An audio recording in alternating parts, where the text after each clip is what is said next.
Ok, ça fait quelques jours que je suis à Bangkok et je vais vous parler un petit peu de tout ça dans cette vidéo pour faire une petite rétrospective. Si vous n'avez pas vu ma précédente vidéo, je fais une vidéo dans laquelle je parlais que je partais seul en Thaïlande. Donc vous voici à Bangkok, on voit un petit peu le tour derrière moi. Et du coup, je voulais vous faire cette petite vidéo pour vous en parler un petit peu plus et puis vous montrer quelques plans, quelque chose plutôt stylé ici à Bangkok, voir ce que j'ai pu vivre durant ces derniers jours. On est lundi, je suis arrivé mercredi dernier, donc on est bientôt sur une petite semaine à Bangkok. Bientôt, je vais bouger un petit peu dans le sud de la Thaïlande, donc ça va être plutôt stylé. Et puis voilà, petite vidéo chill pour vous parler de tout ça. Et on va reprendre aussi rapidement les vidéos marketing digital, ne vous inquiétez pas. Ok, donc là, je suis dans un Airbnb à Bangkok. On est 3, je suis parti seul, j'ai fait 2, je me suis fait 2 super potes dans l'avion, donc c'est top.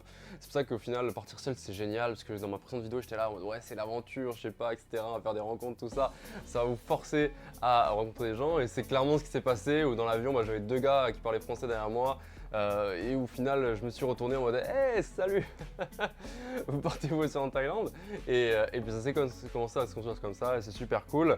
Donc voilà, des personnes aussi qui bossent un peu en remote, donc ça fait plutôt plaisir. Et puis voilà, on a pu commencer à découvrir cette ville. Au début, ça a été difficile de commencer à se trouver une petite routine pour taffer et autres. On a envie de sortir, on a envie de découvrir, surtout cette semaine, c'était le Songkran, je crois. C'est le nouvel an thaïlandais, le nouvel an bouddhiste également, et c'est la fameuse fête de l'eau. Alors c'était vraiment fou, je vous mets des plans un peu à l'écran, là c'était vraiment n'importe quoi, c'est-à-dire que tout le monde se balançait de l'eau à longueur de journée, à longueur de nuit, et franchement c'était une expérience assez unique, assez lunaire à vivre. De plus qu'on s'en a fini avec une soirée entière chez des habitants, une famille qui nous a proposé de passer avec eux, de venir faire la soirée avec eux, qui est dans la rue. On commençait bien sûr à nous asperger, parce qu'ici, pendant le fête de l'eau, pour dire bonjour, on arrose l'autre, et derrière nous ont proposé de venir boire des coups avec eux, et c'était assez dingue. Donc voilà, donc on a pu un peu profiter, on a vu le côté plus, je dirais, rustique de Bangkok, où c'est un peu plus pauvre, où c'est typique, avec des petits restos, des petits locaux, on mange pour 1,50 €, c'est assez dingue, et on mange super bien.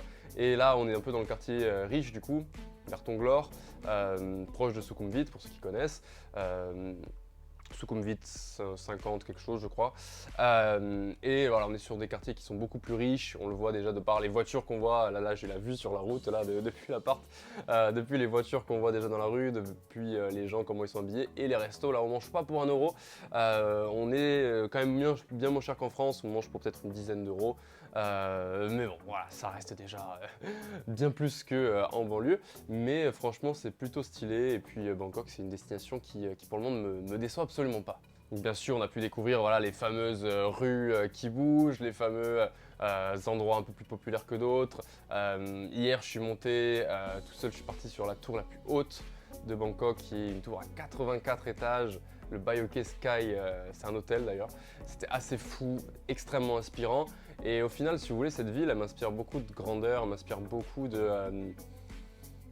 je sais pas, en fait c'est le genre de ville où à chaque instant je regarde et j'ai envie de faire des putains de millions en fait, et c'est assez fou parce qu'on est complètement stimulé, inspiré, et quand on voit la grandeur des choses, quand on se sent aussi petit par rapport à tout ce qu'on a autour de nous, on n'a qu'une envie, c'est d'évoluer pour aller rejoindre les étoiles, rejoindre le ciel comme tous ces gratte-ciel, et c'est extrêmement inspirant, et je pense pour tout entrepreneur qui cherche un petit peu à voyager, à s'expatrier et à trouver des pays comme ça, où le coût de la vie est pas cher, mais en même temps il peut avoir cet effet de levier exponentiel dans un endroit très inspirant.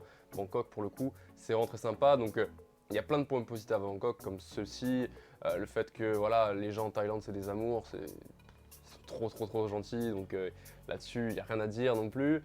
Et qu'est-ce qu'on pourrait dire d'autre de bien? Bah voilà, il fait chaud, bon, très chaud là où je vous parle, il fait 36 degrés, il y a une ville derrière moi, la clim commence à déconner un peu, donc on survit, mais franchement, ça vaut le coup d'être toujours en t-shirt, il fait chaud tout le temps, même la nuit, et c'est vraiment bien. Le seul point négatif de Bangkok, forcément c'est bruyant, c'est la grande ville, et c'est très pollué.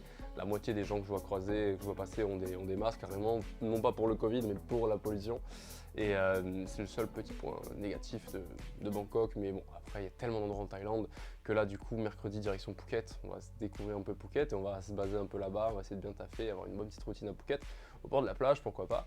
Et franchement, ça va être vraiment stylé. J'en ai profité également pour visiter Ayutthaya, je sais plus. Ayutthaya, le bon, juste écrit ici. Ça, c'est une ancienne capitale, du coup, c'est l'ancienne capitale de la Thaïlande où il y a plein de temples. C'est super stylé, ceci beau. Je mets une petite vidéo à l'écran. Et ça, vous pouvez le faire à 1 heure de taxi. Vous rendez là-bas. Nous, on a un taxi qui nous a été super sympa. Il nous a suivis, il nous a emmené de temple en temple pendant une après-midi, voire un peu plus. Et c'était grave sympa. Donc franchement, ouais, je pense que je vais m'y plaire là dans ce petit pays sympa. On va y rester un petit moment. Donc là, 2 mois sûrs. Et puis au bout de 2 mois, il faut sortir du pays. Voilà, histoire de visa. Soit je reviens en Thaïlande, soit je découvre un autre pays, soit je vais ailleurs. On verra. On n'est pas loin de Bali, on n'est pas loin du Vietnam, on n'est pas loin des Philippines, on n'est pas loin du Cambodge, on n'est pas loin de Malaisie. Il y a plein de beaux pays partout là dans ce coin-là de l'Asie du Sud. Donc ça risque d'être vraiment cool. Donc voilà un petit peu pour cette première journée à Bangkok. Franchement, cette première journée dans cette première semaine, on peut dire, hein, à Bangkok. Il y a encore plein de choses, j'ai pas eu le temps de tout faire, hein, mais j'ai pu après, on essaye de taffer et on peut pas passer notre journée à visiter. Donc franchement, vraiment stylé. Et si vous êtes un entrepreneur ou même si vous êtes un voyageur, faites découvrir une ville comme ça, ouais, foncez. C'est assez dingue quoi, c'est assez dingue, donc voilà. Allez, je vous ferai d'autres vidéos, je pense à Phuket, dans d'autres endroits, comme ça vous découvrirez un petit peu aussi les endroits. Malheureusement, je pense beaucoup à faire des stories, à faire des vidéos en format droit, pas beaucoup en format allongé comme ça pour YouTube, donc c'est un peu dommage, il faudrait que j'en fasse un peu plus pour peut-être faire des vidéos plus quali, des petits vlogs, des petits trucs, ça va être stylé. Et puis voilà, je pense que c'est tout ce que j'ai à dire sur Bangkok. Donc allez, on se dit à très bientôt et puis portez-vous bien. C'était Alex, n'hésitez pas à mettre le petit j'aime, le commentaire, à s'abonner et on se dit à très bientôt. Ciao.